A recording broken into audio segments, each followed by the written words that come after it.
भाई ना जहर उगालो, ना जहर को कानों से वह निंदा को भीतर ग्रहण करो। मैत्री भाव धारण करो। कर सको तो दूसरों के प्रति उपकार के भाव करो, और नहीं कर पा रहे हैं तो माध्यस्थ हो जाओ। पर क्या करे, ऐसी जीवों की परिणति होती है, ऐसी जीवों की परिणति होती है, वह अपने परिणति से और अपने परिणामों से कभी मोदी जी बाज ही नहीं आते। ऐसे भी जीव होते हैं, जैसे वह कहावत सुनी होगी ना आप लोगों ने, कहावत नहीं सुनी महामंत्री, 12 साल पुंगी, अब समझ गए होंगे ना? नहीं, बाकी कहने की आवश्यकता नहीं, वैसे जतरा के लोग बहुत ज्ञानी हैं। 12 साल में चाहे पुंगी में डाल के रख लेना, पर टेढ़ी सो टेढ़ी है। ऐसी स्थिति हो चुकी आज के तथाकथित धर्मात्माओं की। धोती दुपट्टे तो पहन लिए, 12 साल क्या 12 भवों से पहनते आए हैं, पर जो टेढ़ी है सो परिणति। मैं बाकी कुछ नहीं कह रहा हूं, परिणति टेढ़ी है सो टेढ़ी है। अब जिसकी पूछ हो सो पूछ के पीछे पड़े, और जिसकी परिणति टेढ़ी सो टेढ़ी समझे। सोचो समझो, अगर आज आप अपनी हरकतों से बाज नहीं आए तो पक्का मानना तीर्थंकर भगवान भी आके तुम्हारी मदद, तुम्हारी रक्षा करने वाले नहीं है। क्यों क्यों क्यों हम अपने अच्छे कार्यों में, क्यों सभी की अच्छे कार्यों में विघ्न और बाधा उत्पन्न करने का, विष घोलने का प्रयास करते? भाई ना स्वयं डरो, ना किसी को डराओ, ना किसी को धमकाओ, क्योंकि ये पक्का है जो जैसा करता है उसको उसका फल आज नहीं तो कल मिलता है। और श्रेष्ठ कार्यों में ये पक्का है, भले ही अब का करे, बहुत सारे तो लोग ऐसे होते हैं, कार्य देखिए को का के, अब हम ही नहीं काम करने जाए, हम ही नहीं सहयोग करे, हम ही सबके सामने मना करे, कोशादेशी को का के सो को का के, इसके लिए नहीं, वास्तविकता में हमें अपने उस इष्ट कार्यों को सिद्ध करने के लिए, अपने जीवन को सिद्ध करने के लिए वास्तविकता में कुछ अच्छा निर्णय और अच्छी सोच बनाने की आवश्यकता है। दूसरों से मैत्री भाव रखो नहीं रखो, दूसरों पे दया करुणा मां करो नहीं करो, अपने आप पे तो कर सकते हैं ना। ये भी तो एक जीव है, ये भी तो एक इंसान है, इसके प्रति क्यों नहीं कर पाते? पर सोचने की, समझने की कमी है, अन्य कुछ नहीं है। जिसके पुण्य में ही छेद है उसको कितना भी लुटा लो, कितना भी लुटा दो, वह जिसकी झोली में ही छेद है, जितना डालो वो सब टपक जाता है। इसलिए कम से कम अपने व्यवहार को, अपने जीवन को, अपने आप को बहुत अच्छा और बेहतर करने का प्रयास करो। सोचो समझो, क्योंकि एकमात्र ये ऐसी मनुष्य पर्याय है जिसके द्वारा हम अपने जीवन को, अपने भावों को, अपने परिणाम और परिणति को बदलते हुए बहुत बहुत कुछ कर सकते हैं। कर तो बहुत कुछ सकते महाराज जी, पर हमने ठान ही लिया कि हमें कुछ करने ही नहीं है, सो कौन क्या करे। भगवान महावीर स्वामी भी ऊपर से नहीं आकर समझा सकते, जिसका परिणाम और जिसके भाव अच्छे नहीं हैं उसके लिए।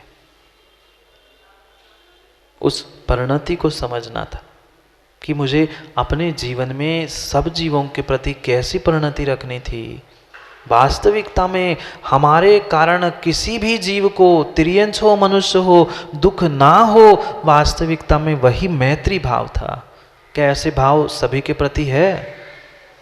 नहीं है, नहीं है, नहीं है। सभी संसार के जीवों के प्रति, घर परिवार देश राष्ट्र समाज की नहीं, अपितु जितने सभी जीव है उन सबके प्रति मैत्री भाव होने चाहिए। और मैत्री भाव का ही तो वर्तमान में अभाव दिखता है, इसलिए तो सब जगह लड़ाई और युद्ध दिख रहे।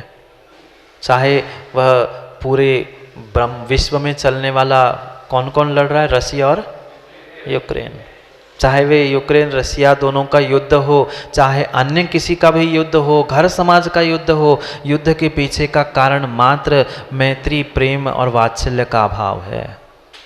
अगर मैत्री होती तो आज ये देश लड़ते नहीं दिखते। समाज में भी अगर कोई लड़ रहा है, घर में भी विकल्प हो रहे हैं, तो कहीं ना कहीं मैत्री भाव का अभाव है। इस पंक्ति को वास्तव में रहस्यपूर्ण बातों के साथ भीतर उतारने की आवश्यकता है। मैत्री भाव जगत में मेरा, माँ क्या पढ़ोगे? मैत्री भाव जगत में मेरा, कुछ जीवों से ना, कुछ जीवों से, सब जीवों से नहीं। यहाँ भले ही तुम झूठी झूठी सोनू कह रहे हो कि महाराज जी सब जीवों से, पर ये मात्र कहने की बातें हैं। अभी जैसे बाहर जाके पता चलेगा ना, बाहर जाके पता चलेगा ना कि कुछ देना है, ये कुछ तुम्हें मिला है, तुम्हें दोनों में से किसी एक को देना है। किसको दोगे? एक तो घर वालों को कि मंदिर को? झूठ नहीं बोलना। पहले तो व्यक्ति यही प्रयास करता है, देखता हूँ घर में, और फिर बचा रहा, समझ में आया तो फिर मंदिर को। ऐसे ही है, सोचो समझो विचार करो। समय हो गया है, समय हो गया है प्रवचन का भी और जीवन को बदलने का भी, और जीवन के साथ साथ भगवान के उत्थान को भी। क्योंकि विश्वास मानना, अगर हमारी श्रद्धा, हमारा विश्वास, हमारा समर्पण सच्चा है तो जीवन में कभी भी कोई बाधा विघ्न आ ही नहीं सकता। और विघ्न बाधा उनके ही जीवन में अधिक जी आएंगे। मैं आज भी कह रहा हूँ, कल भी कहा था, और आने वाले समय में भी कहूँगा, ये पक्का है। जिनके जीवन में विघ्न बाधाएं, कष्ट परेशानी आज के बाद भी आ रही है, आएंगी, उसने कहीं ना कहीं दूसरों के निमित्त से, दूसरों के कानों में, दूसरों के जीवन में विष घोला है, विघ्न किया है। उसके ही जीवन में विघ्न आएगा। और जिसने निर्विघ्न भावों के साथ, श्रद्धा समर्पण के साथ कार्यों की अनुमोदना की है, भले ही कर नहीं पाए, उसका जीवन उत्थान की ओर अवश्य ही होगा, पक्का है। पर भावों की दशा को, परिणति की दशा को समझने की आवश्यकता, क्योंकि समय विधान का भी होने को है। और कल सभी को अभिषेक नहीं देखना ना माँ, नहीं देखना। माता कह रही नहीं महाराज जी। हाँ महाराज जी, अब आप ही निर्णय करना। जिनको उन भगवान का महामस्तकाभिषेक देखना है और उस अपने उत्कृष्ट भावों के साथ उत्कृष्ट कार्य को संपादित करते हुए जो भगवान को उच्चासन देने का संकल्प सब समाज ने किया है, मेरी एक और छोटी सी भावना है। कह दूं क्या? कह दूं क्या? कह ही तो दो महाराज, हमने भी कल भी कही थी, कह दो। माला तो फेरे ही नहीं है, बस आप तो कह ही दो, हमें करना है ही नहीं है, आप तो कह दो। हाँ, तुम भोजन पहले बाद में करोगे, पहले 11 माला आज, अभी 1 हो गई थी ना। हाँ, तो 10 माला रात की नहीं मानी जाती। हाँ, तो ये कहीं हो गई ना, तो 10 माला तब भोजन करोगे जब 10 माला यहाँ से जितने लोग यहाँ बैठे सभी धोती दुपट्टा में पहले 10 माला फेरेंगे और 11 माला, और फिर जाएंगे। और फिर दोपहर में कह दूँ क्या? दोपहर में समय तो दुकान खुलनी है आज। अब जिनको कम पड़ रही है बेचारे, तो वो कोरोना में भी खोल के बैठे थे, कल भी खोल के बैठेंगे अभिषेक छोड़ के। जिनको कम पड़ रही, मैंने उस दिन भी कहा था अध्यक्ष जी थोड़ी व्यवस्था कर देना, तो कल भी और थोड़ी सी फिर थोड़ी दुकानदारी कम हो जाएगी। नहीं तो एक एक पाउच पहुंचा देना घर में, जितने लोग हैं उतनी 4-4 रोटी के हिसाब से, तो कम से कम भगवान का अभिषेक और विधान में सम्मिलित हो जाएंगे। बुरी लग जाए क्या करे, वह ऐसा करना ही पड़ता है मोदी जी। जब कोई सीधी सीधी बात नहीं ठीक होती है, ठीक ठाक नहीं मानते, तो ठोक ठाक के ठीक करनी पड़ती है। ऐसे ही समझ लो, क्या करें। पर सोचना समझना कि जितने लोग हैं सभी को पूर्ण माला करनी, और जितनी शुद्धि से जिनको जिनको अपने जीवन में उस परमात्मा के प्रति और गुरु के प्रति प्रेम है, उन सबको उस माला को पूर्ण करना है। क्योंकि संकल्प पूरी समाज ने किया था। कल ये मत कह देना सोनू ने तो आके मेरी कान में कहो, महाराज जी आपने उपद्रव कर दिया, हमारे ऐसा हो गया, उसने ऐसा कर लिया। उनके साथ ऐसा वैसा होने वाला है, उनको ही परेशानी होगी। जो जो उपद्रव कर रहे हैं, जो जो कान में कानाफूसी कर रहे हैं, विष घोल रहे हैं, उनको उनका फल अवश्य भोगने मिलेगा। मैं नहीं देने वाला हूँ, उनका कर्म और वह परमात्मा की कृपा है उनसे रुकेगी, इतना पक्का मान लेना।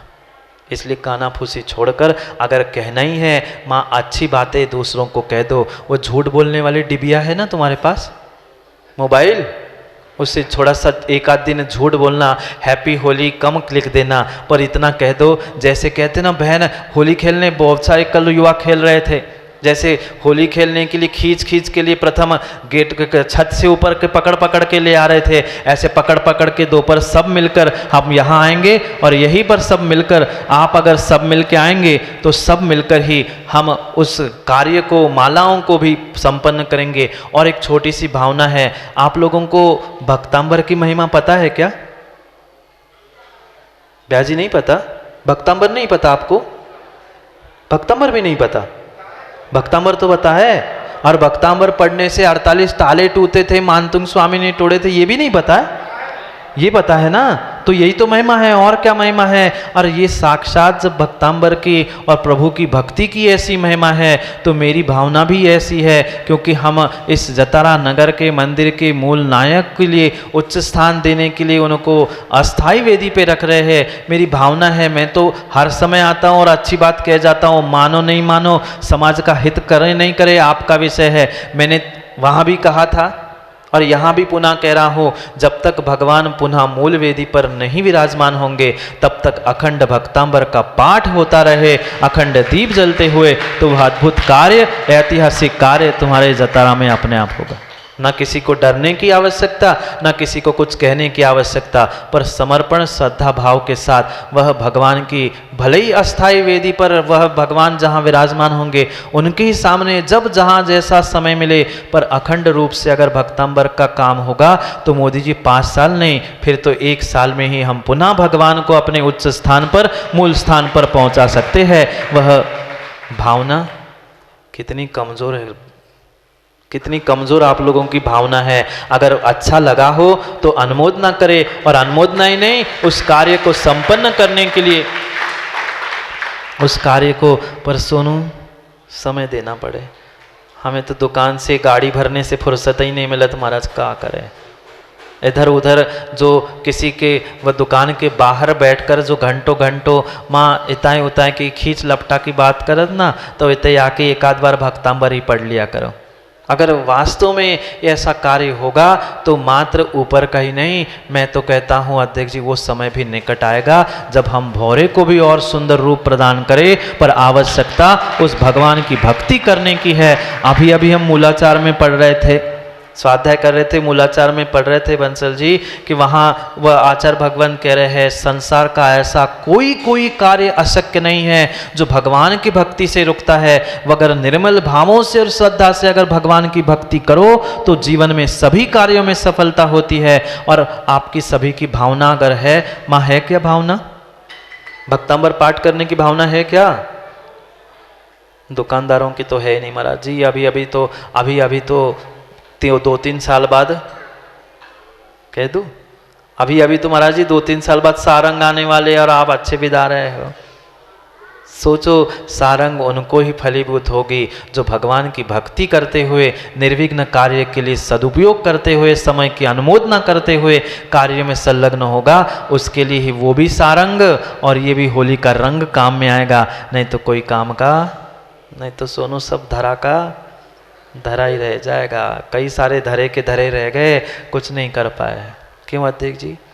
खूब समझाए, पर क्या करे, जिसका जैसा नियोग होता है वह वैसा ही करता है। हमारा काम समझाना है, कहना है, फिर जिसका जैसा नियोग और जैसा आपका पुण्य। अगर आप सभी चाहते हैं, माताओं चाहते, आज तो छुट्टी है ना, महामंत्री दुकान की छुट्टी है ना, आज नहीं है छुट्टी, आज तो छुट्टी है ना, तो कम से कम आज तो हम पहले दिन सभी मिलकर उस भक्तांबर के पाठ को प्रारंभ करें। आज दोपहर से ही संकल्प करके प्रारंभ करें और पहला भक्तांबर का पाठ दोनों मुनिराजों के द्वारा होगा।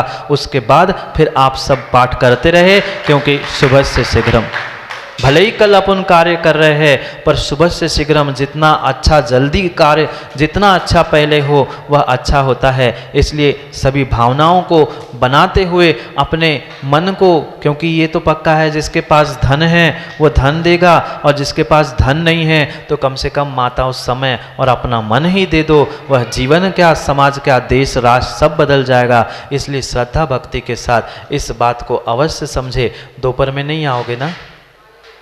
बहुत सारों को तो होली खेलनी है प्रथम, अब खिल गई कल बहुत होली कहना, अगली साल फिर खेल लेना। ये ऐसी होली जैसी पूरी समाज ने मिलकर मंदिर के आंगन में खेली थी, ऐसा ना भूतो न भविष्यति, ऐसा ही भूतो न भविष्यति कार्य हमें आज और कल के समय में करना है। पर आवश्यकता सबकी साथ देने की है।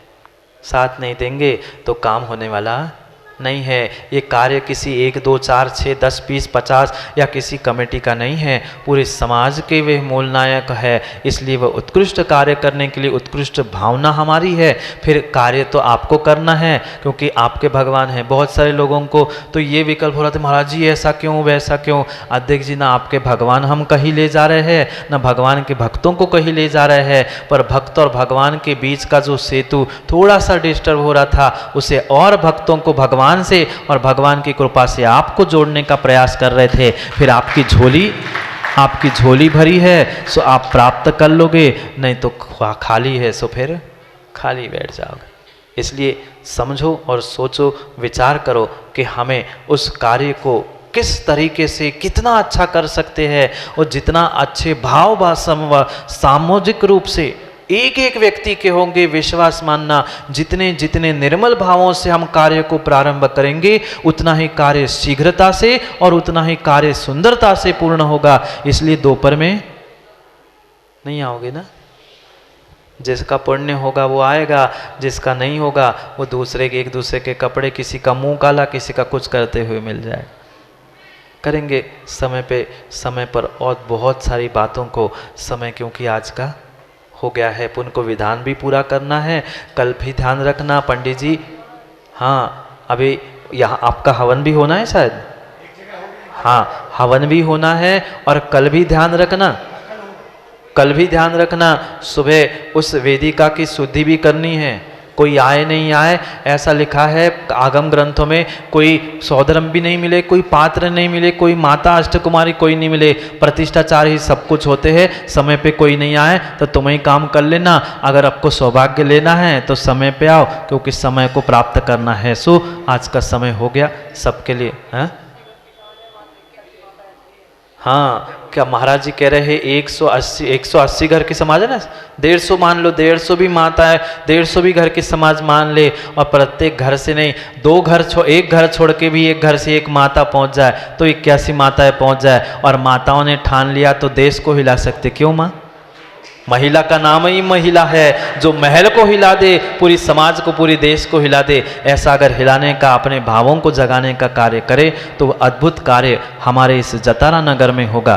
तो हम उस कार्य को करने के लिए समय पर समय की बातों को जागृत करते हुए, अपने भावों को जगाते हुए पुनः समय पर समय की बात के लिए समय पे मिलते हैं, क्योंकि समय पे किया गया काम समय को दिलाता है। बोली भगवान महावीर स्वामी की।